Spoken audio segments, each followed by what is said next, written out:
कि राज सिंह जब बिहार सरकार में मंत्री थे तब उनके घर में चोरी हो गई, करोड़ों की चोरी हो गई। टैक्स दिए थे या नहीं दिए थे, लेकिन उनके घर में चोरी हुई।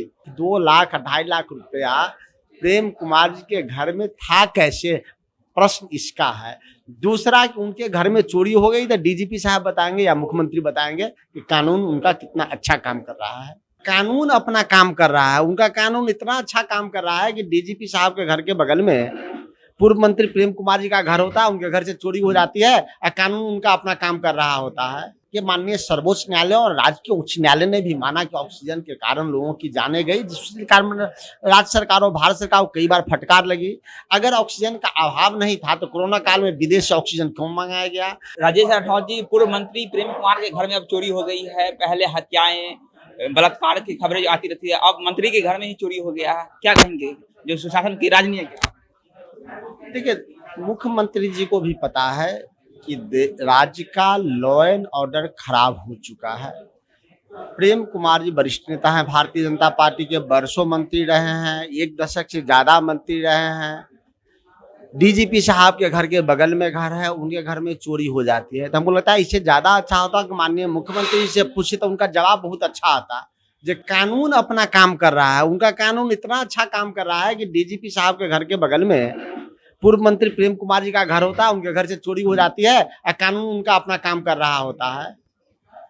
इसी राज्य में राज सिंह जब बिहार सरकार में मंत्री थे तब उनके घर में चोरी हो गई, करोड़ों की चोरी हो गई। टैक्स दिए थे या नहीं दिए थे, लेकिन उनके घर में चोरी हुई। उनको तरक्की हुआ, वो राज्य मंत्री भारत सरकार के मिले, तब वो टैक्स अदा नहीं किए थे। इस बार वो कैबिनेट मंत्री भारत सरकार के बन गए।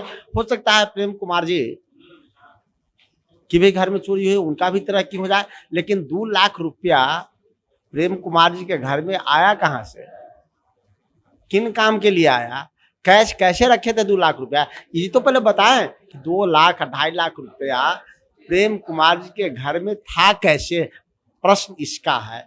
दूसरा कि उनके घर में चोरी हो गई तो डीजीपी साहब बताएंगे या मुख्यमंत्री बताएंगे कि कानून उनका कितना अच्छा काम कर रहा है। एक और सवाल जो है वह अभी चर्चा का विषय है कि केंद्र सरकार हो या बिहार सरकार के स्वास्थ्य मंत्री, वो ये बोल रहे हैं कि कोरोना की दूसरी लहर में एक भी लोगों की मौत जो है ऑक्सीजन की कमी से नहीं हुई। आप क्या मानते हैं, मतलब एक भी लोग जो है कोरोना की ऑक्सीजन की कमी से मरेंगे नहीं?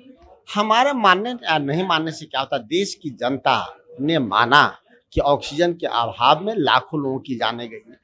देश के माननीय सर्वोच्च न्यायालय और राज्य के उच्च न्यायालय ने भी माना कि ऑक्सीजन के कारण लोगों की जानें गई, जिसके कारण राज्य सरकार और भारत सरकार को कई बार फटकार लगी। अगर ऑक्सीजन का अभाव नहीं था तो कोरोना काल में विदेश से ऑक्सीजन क्यों मंगाया गया। अगर ऑक्सीजन का अभाव नहीं था तो 500 नए प्लांटेशन की व्यवस्था क्यों की गई थी। अगर ऑक्सीजन का अभाव नहीं था तो बिहार में आज भी घूम घूम कर उनके उद्योग मंत्री हैं शहनवाज हुसैन, जो भारतीय जनता पार्टी के राष्ट्रीय प्रवक्ता हैं, बार बार क्यों कह रहे हैं कि 35 ऑक्सीजन प्लांट लग गया, 40 ऑक्सीजन प्लांट लग गया, अब ऑक्सीजन के कारण मौतें नहीं होगी। तो वही बोल रहे हैं, मैं तो नहीं बोल रहा हूँ। इसका मतलब ये सरकार सिर्फ मौत के जिम्मेदार ही नहीं है, मौत के सौदागर भी है। अगर जाने नहीं गई तो क्यों जाने गई, सरकार तो बता दे कि 50 लाख लोगों के लगभग जाने गई भारत में, किन कारणों से गई हैं, ये तो कम से कम बता दें। दूसरी तरफ उनके मंत्री कह रहे हैं कि आंकड़ा कलेक्ट करना राज्य सरकार का काम है। तो हो सकता है जिन राज्यों में भारतीय जनता पार्टी की सरकार नहीं हो वो गलत आंकड़े दे रहे हों, लेकिन भारतीय जनता पार्टी तो कर रही है, पूरा भारत भगवा है, यानी कि पूरा भारत में भारतीय जनता पार्टी की सरकार है, तो वहां के आंकड़े भी क्या गलत हैं। तो पहले अपने राज्य के मुख्यमंत्रियों से बात करें कि उनके राज्य के मुख्यमंत्री गलत आंकड़े क्यों दिए, चाहे वो गुजरात के हों, चाहे वो हरियाणा के हों, चाहे वो मध्य प्रदेश के हों, चाहे वो बेंगलोर कर्नाटक की बात हो। तो मुझे लगता है कि Bharatiya Janata party Daryl party हो गई है। इनको जनता से कुछ मतलब नहीं है। पहले व्यक्ति से झूठ बोला करते थे, किसान से झूठ बोलते थे, मजदूर से झूठ बोलते थे, नौजवान से झूठ बोलते थे। अब जिस लोकसभा को नरेंद्र मोदी ने माथे से लगाया था, उस लोकसभा में ही उनके मंत्री झूठ बोल रहे हैं। इसका मतलब उन्होंने संविधान के सामने साक्षात झूठ की कसमें खा रहे हैं। अंतिम सवाल, कोरोना की तीसरी लहर आने वाली है, सरकार कितना अलर्ट है इसको लेकर? देखिए, आप वो तो तब पता चलेगा कि पहले लहर में उनकी कोई तैयारी नहीं थी, राहुल गांधी जी आगाह करते रहे।